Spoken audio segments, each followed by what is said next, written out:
Kingdom Come Deliverance 2 is so much more than just a medieval RPG. It's a time machine that transports you back to 1403 Bohemia. And through its deep systems, genuine player agency, gripping narrative, and stunning visuals, Warhorse Studios has created one of the very best open world games I've ever played. The story picks up just days after the first game, and once again we step back into the boots of Henry of Skalitz, who, unsurprisingly, is still carrying enough emotional baggage to fill an entire horse cart. This medieval world isn't full of magic and dragons. Instead, you're walking through real places, meeting real historical figures, and getting caught up in events that actually happened. It all serves as a fascinating backdrop for the game's fictional story, which, as you can imagine, is full of twists and turns, betrayal, angst, greed, good old politics, right? But what really pleased my pizzle is the gorgeous medieval open world. Can I give you some advice? Just raw dog this world. Just get out there and explore. Honestly, simply being in this world is like a spiritual experience. The landscapes are jaw-dropping with vast fields of wildflowers, bubbling streams, glistening lakes. It makes exploration feel like a therapeutic nature hike. And because this game is rooted in realism, you're not going to find glowing treasure chests or like Koroks around every corner. But venture off the beaten path and you'll discover villages, dangerous bandit camps, forgotten stashes, animals to hunt, vegetation,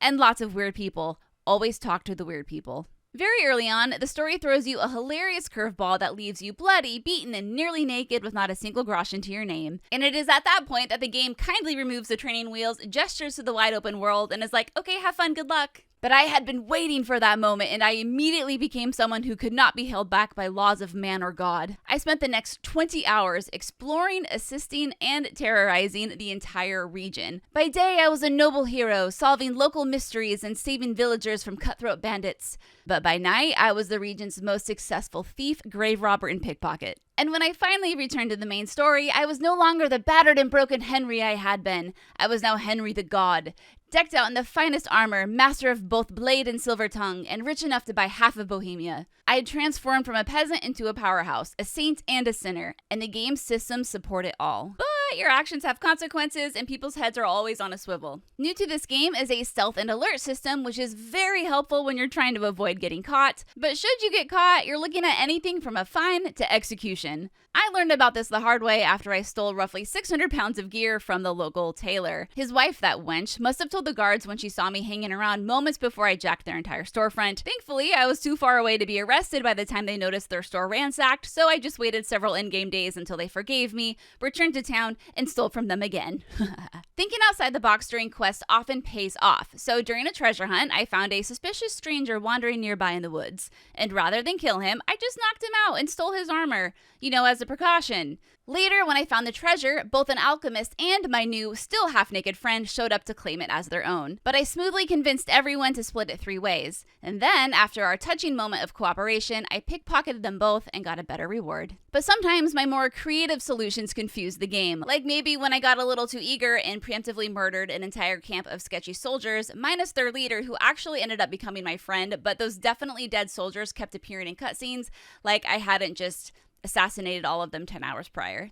Friends, we now have armor presets. Jesus Christ be praised. I've got my bulky armor preset for battle, my fancy noble outfit for persuasion, and my no gear preset for when I need to remain hidden. But be warned, you cannot swap presets during battle. I found this out the hard way when a mercenary initiated combat when I was sneaking around in my cotton shorts. Speaking of being gutted and sliced open, let's talk about KCD's combat. I never quite mastered it in the first game, but this time everything feels so much more natural. Streamlined attacks, smoother dodging and parrying, better blocking, and there's easier combo execution. Firearms and crossbows are the newest additions to your arsenal, though I tend to pass on them because they're kind of tedious. I will say those primitive ass guns are hilarious though, fantastic for making a statement, terrible for actually hitting anything.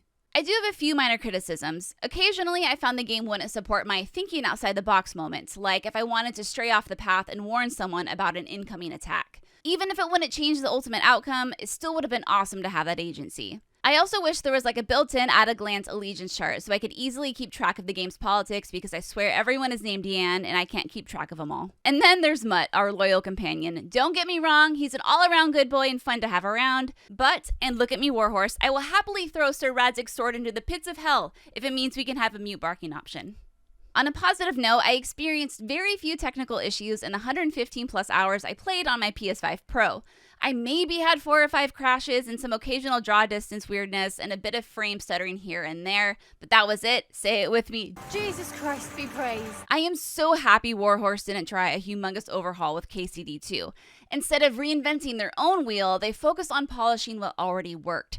And when they did add new features like the alert system or armor presets, it was stuff that just made sense. If you can't tell by now, I love this game to pieces. It's absolutely going to be a Game of the Year contender for me and hopefully for a lot of you as well. So on that note, if you are someone who enjoys RPGs with deep customizable builds and player agency and choice and consequence and a stunning open world and a dog that may or may not bark too much, Kingdom Come Deliverance 2 is an absolute must play.